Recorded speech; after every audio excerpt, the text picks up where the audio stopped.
অবাধ ও সুষ্ঠু নির্বাচনের তারিখ ঘোষণা করতে গড়িমসি করা কোনো স্বাভাবিক বিষয় নয় বলে মন্তব্য করেছেন বিএনপির সিনিয়র যুগ্ম মহাসচিব রুহুল কবির রিজভী। রোববার বিকেলে অমর ২১ বইমেলায় জিয়া স্মৃতি পাঠাগার ও জিয়া পরিষদের বইমেলার স্টল উদ্বোধনকালে তিনি এ মন্তব্য করেন।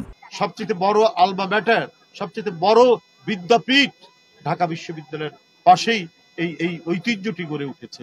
এই ঐতিহ্য হোক অসংখ্য মানুষের চিন্তা, চেতনা, দর্শনের সম্মিলন কেন্দ্র। অন্তর্বর্তীকালীন সরকারের উদ্দেশ্যে রুহুল কবির রিজভী বলেন, সংস্কার হলো চলমান প্রক্রিয়া। এই সংস্কারের জন্য সবকিছু আটকে রাখা এটা জনগণের কাছে কখনোই গ্রহণযোগ্য হবে না। প্রয়োজনীয় সংস্কারের কথা তো আমরা সবাই বলেছি, কিন্তু সংস্কারের কথা আপনারা বারবার উচ্চারণ করে গণতন্ত্রের পথকে আটকে রাখবেন, এটা মানুষ স্বাভাবিকভাবে গ্রহণ করবে না। একটি অবাধ সুষ্ঠু নির্বাচনের তারিখ ঘোষণা করতে এই যে গড়িমসি করা, আমার কাছে মনে হয় এটাও কোনো স্বাভাবিক বিষয় নয়।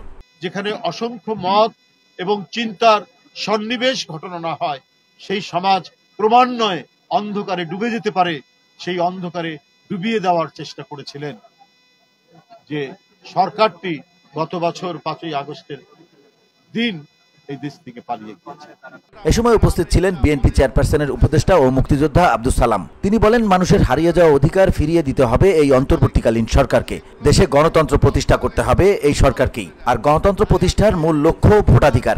মানুষ ভোট দিতে পারলেই মানুষের হারানো অধিকার ফিরে পাবে বলেও মন্তব্য করেন আব্দুল সালাম। সরকার ইতিহাস থেকে শিক্ষা গ্রহণ করে যত দ্রুত এই উন্মুক্ত পরিবেশটা আরো উন্মুক্ত হতে পারে, গণতন্ত্রটা ফিরে আসতে পারে, মানুষের মৌলিক অধিকারটা ফিরে আসতে পারে, মানুষের যে মালিকানা বিক্রি হয়ে গেছিল সেই মালিকানা যাতে জনগণকে ফিরিয়ে দেয় ভোটের অধিকার দেওয়ার মাধ্যমে, সেটাই যদি দেয় তাহলে আমরা বিশ্বাস করি এই পরিবেশটা আরো ভালো হবে, আমরা ভালো চাই। এ সময় উপস্থিত ছিলেন জিয়া স্মৃতি পাঠাগারের পাঠচক্র কমিটির আহ্বায়ক বিএনপি শিক্ষা বিষয়ক সম্পাদক ডক্টর ABM ওবায়দুল ইসলাম।